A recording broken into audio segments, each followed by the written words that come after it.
El naproxeno es un medicamento antiinflamatorio no esteroideo, perteneciente a la familia de los ácidos 2-aripropionicos, comúnmente conocidos como profenos, y se vende ampliamente como su sal de sodio.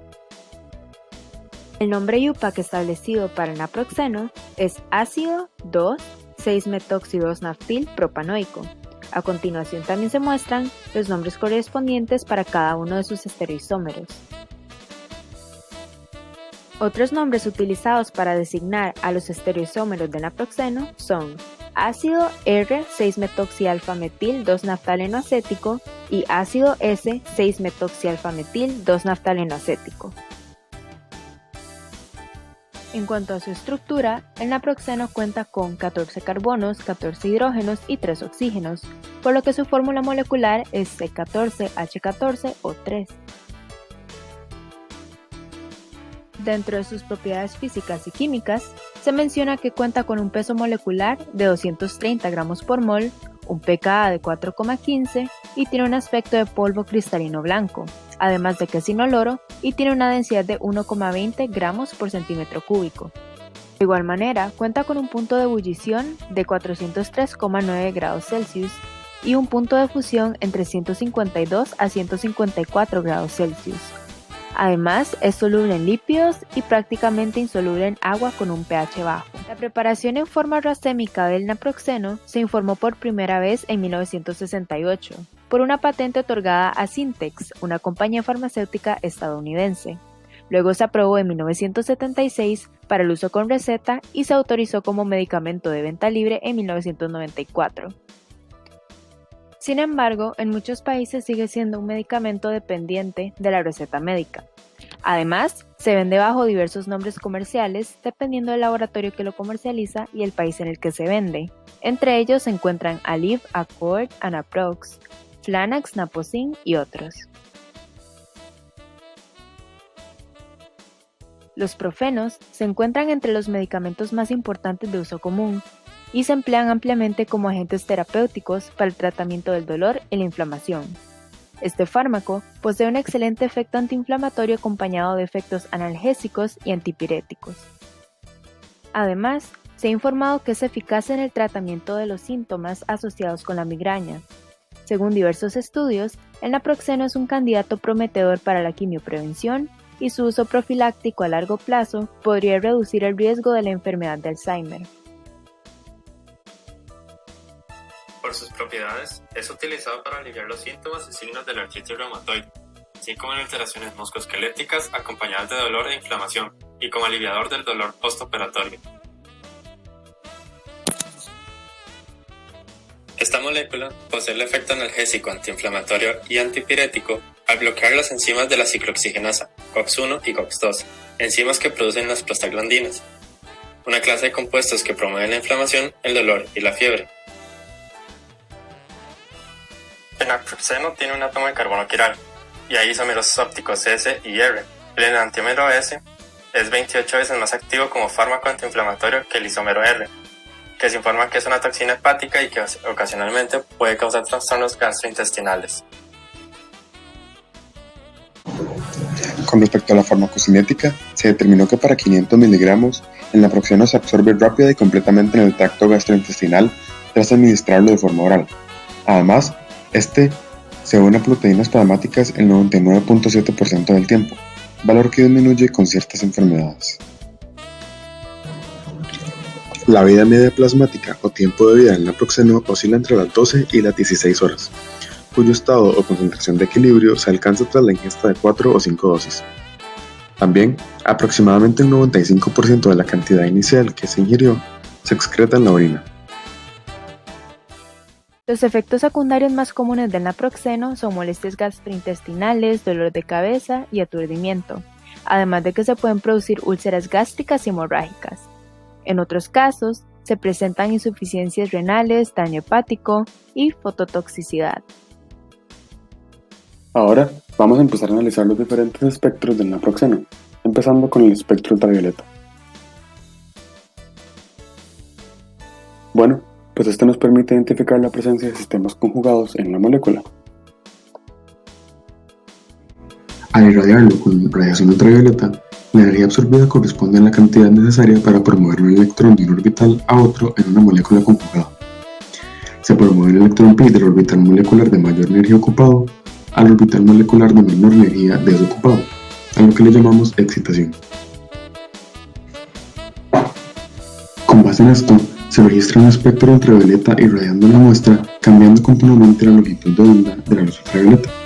Cuando esta corresponde al nivel de energía que se requiere para excitar el electrón al nivel más alto, se absorbe la energía, se detecta esa absorción y se muestra en una gráfica, como la que se muestra.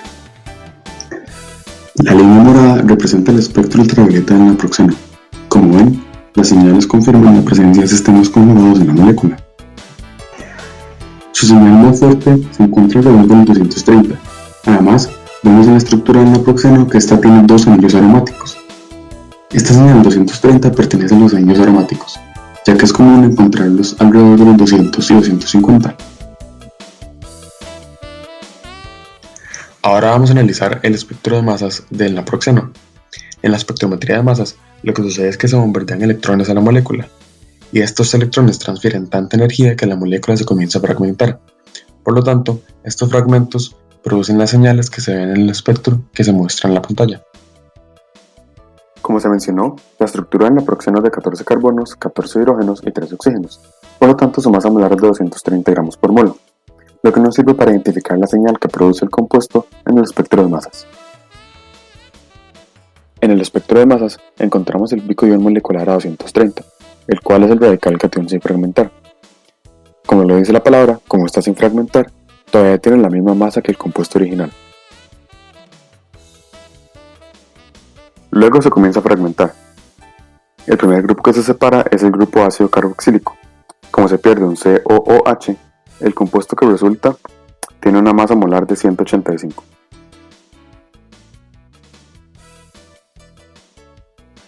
Siguiendo el espectro, encontramos esta señal del catión en 185, la cual es muy abundante, y además es muy estable debido a los pares de electrones desenlazados del oxígeno y la presencia de dos anillos aromáticos.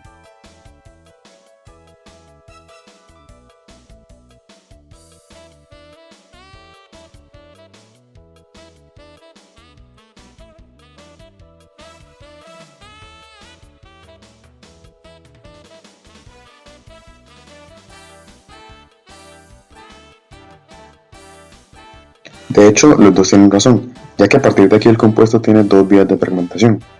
En una de ellas, la siguiente sección que se separa es el último carbono que está a la derecha, lo que resulta en una masa molar de 170 gramos por mol.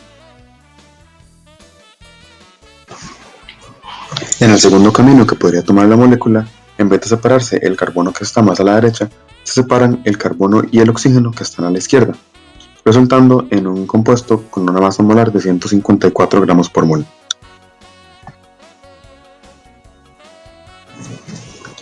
Siguiendo la interpretación del espectro, vemos un pico en 170. Este pico representa la molécula que se fragmentó del camino número 1, que tiene una masa molar de 170, y en 154 está la molécula que resulta del camino número 2, la cual se muestra a la izquierda.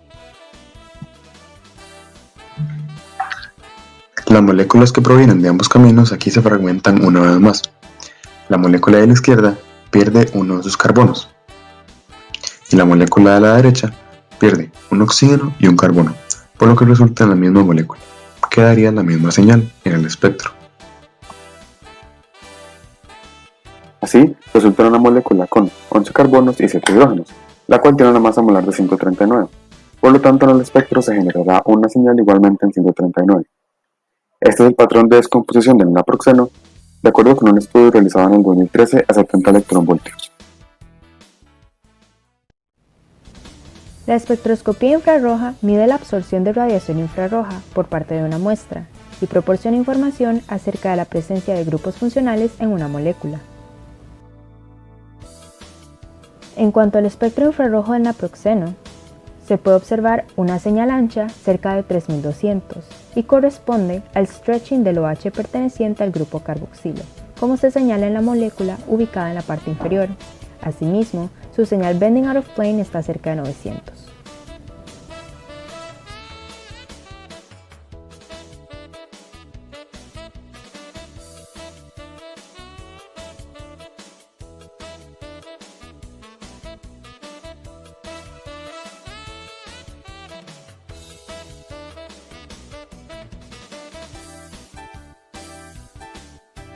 Bueno, de hecho el chico de la derecha tiene razón, ya que la señal en 1700 corresponde al carbonilo del grupo carboxilo.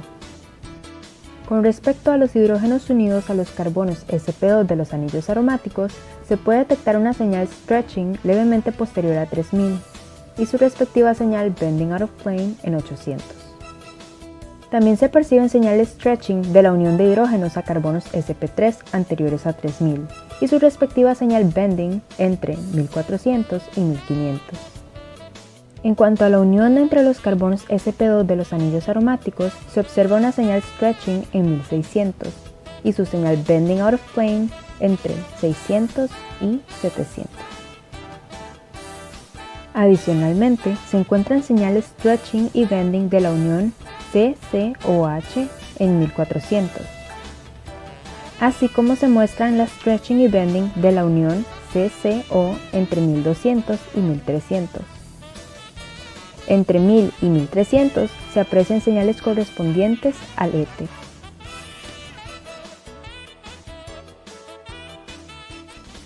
Finalmente, para observar la estructura de carbonos e hidrógenos de la molécula, se utilizaron los espectros de resonancia magnética nuclear.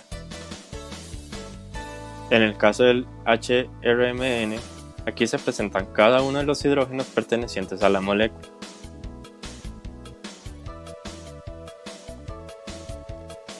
La primera señal que se observa a 0 ppm corresponde al solvente donde se colocó la muestra, es decir, dimetilsulfóxido. La siguiente señal que se observa es un doblete de metil unido al ácido carboxílico. Posteriormente se observa una señal singulete a 2.5 ppm correspondiente al carbono terminal del éter. Luego se observa un multiplete correspondiente al hidrógeno del carbono que une el metil con el ácido carboxílico.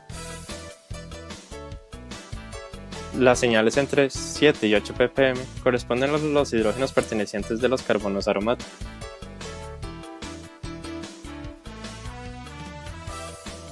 Finalmente, la señal en el campo más bajo corresponde al hidrógeno unido al oxígeno del ácido carboxílico.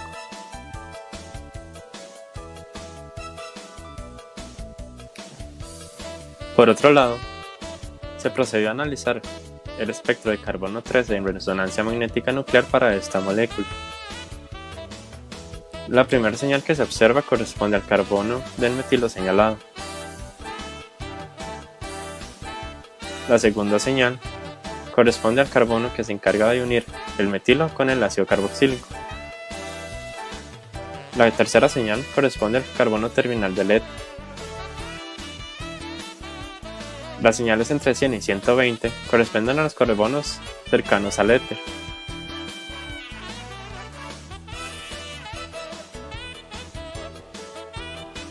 Las señales agrupadas que se señalan a continuación corresponden a los carbonos del anillo aromático. Y la última señal de ese grupo corresponde al carbono que se encarga de unir el sustituyente con el metil y el ácido carboxílico.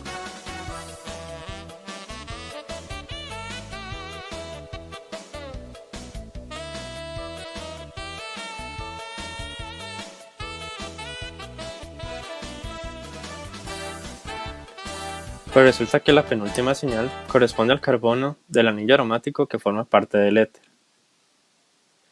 Y la última señal corresponde al carbono del carboxilo.